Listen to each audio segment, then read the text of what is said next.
ये जो रिसेंट हमने नॉक देखा है from Abhishek Sharma, out of this world. I mean मैंने ये पढ़ा, मैं I couldn't watch the match, but match के बाद जब मैंने ये पढ़ा आई थॉट कि शायद लिखने में गलती हुई है या मुझे पढ़ने में गलती हुई है।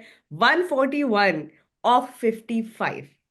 ये क्या रिडिकुलस स्टार्ट है, ये क्या रिडिकुलस स्कोर है। 141 टीम्स बनाती हैं, पूरी टीम्स से भी नहीं बन रहा। मैं किसकी बात कर रही हूँ लेकिन this is an individual score and of 55 balls, 14 fours, 10 sixes and then that celebration afterwards, what was that about. और ये अभिषेक शर्मा कौन सी फैक्ट्री से निकले हैं? आई थिंक ये पंजाब और युवराज सिंह की फैक्ट्री है। और युवराज सिंह के ही अंडर स्टडी रहे हैं, उन्होंने ही जो है इनको ग्रूम किया, उनको ट्रेन किया है। और हमने देखा था कि पिछले साल भी जो है जो सनराइजर्स की हमने एक सर्जेंस देखी थी कि बहुत अग्रेसिव बैटिंग कर रहे थे। तो Yeah. He was part of it along with Travis head. और उन्हीं चीजों को वो रिपीट कर रहे हैं। और आई थिंक ट्रेविस हेड ने बोला है कि वो जो पेपर था उन्होंने पहले मैच से जो है अपनी पॉकेट में रखा हुआ था। और he was just waiting for he was waiting for something extraordinary to happen. और वो जैसा कि आपने भी जिक्र किया 141, और ना सिर्फ एक बहुत बड़ी सेंचुरी की, एक अंडर प्रेशर चेस के अंदर सेंचुरी की, कि आपकी टीम जो है वो मैचेस नहीं जीत रही and you are chasing 240 plus. और उस ओकेजन के ऊपर आके जो है वो आई थिंक इस तरह की इनिंग्स खेलना one of the best in the IPL history.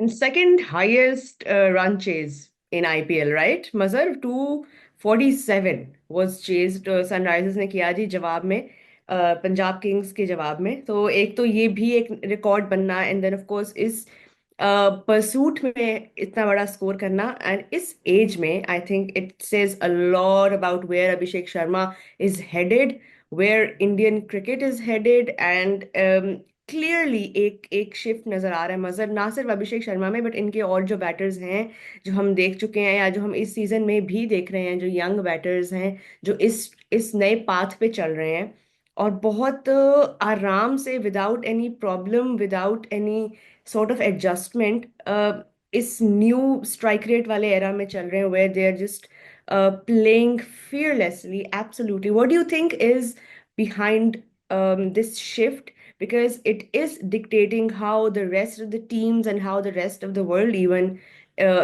watches T20 cricket?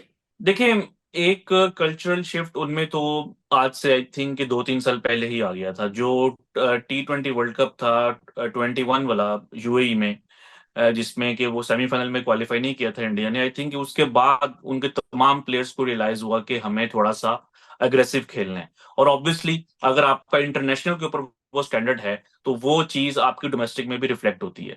तो आहिस्ता आहिस्ता आई थिंक तमाम प्लेयर्स ने या उनके जो कोचेज हैं, उनके जो इंफ्रास्ट्रक्चर है, उसमें ये चीज डिस्कस हुई होगी लाजमी कि अब हमने जो है एक डिफरेंट वे में क्रिकेट खेलनी है। और अब ये पहला सीजन नहीं आईपीएल का, पिछले 2-3 साल से हम ऐसे ही देख रहे हैं। आपने बात की, और भी कई हैं क्रिकेटर्स, इवन केएल राहुल जो कि पिछले तकरीबन 8-10 साल से क्रिकेट खेल रहे हैं, वो बहुत देर तक एक किस्म की कन्वेंशनल बैटिंग करते रहे। उनका भी 135 140 का इस स्ट्राइक रेट के ऊपर वो खेलते थे।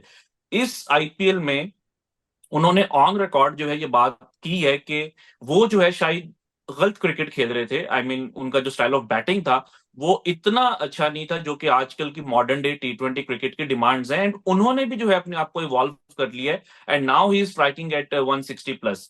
तो आई थिंक वो जो आपकी एक इम्प्रूवमेंट है ना, आपकी बैटिंग की हो या बॉलिंग की, वो कभी भी खत्म नहीं होती। तो इवन अगर केएल राहुल को 8-9 साल के बाद ये चीज रियलाइज हो गई है तो I think it's a sign के पूरी दुनिया जो है वो इसी डायरेक्शन में जा रही है।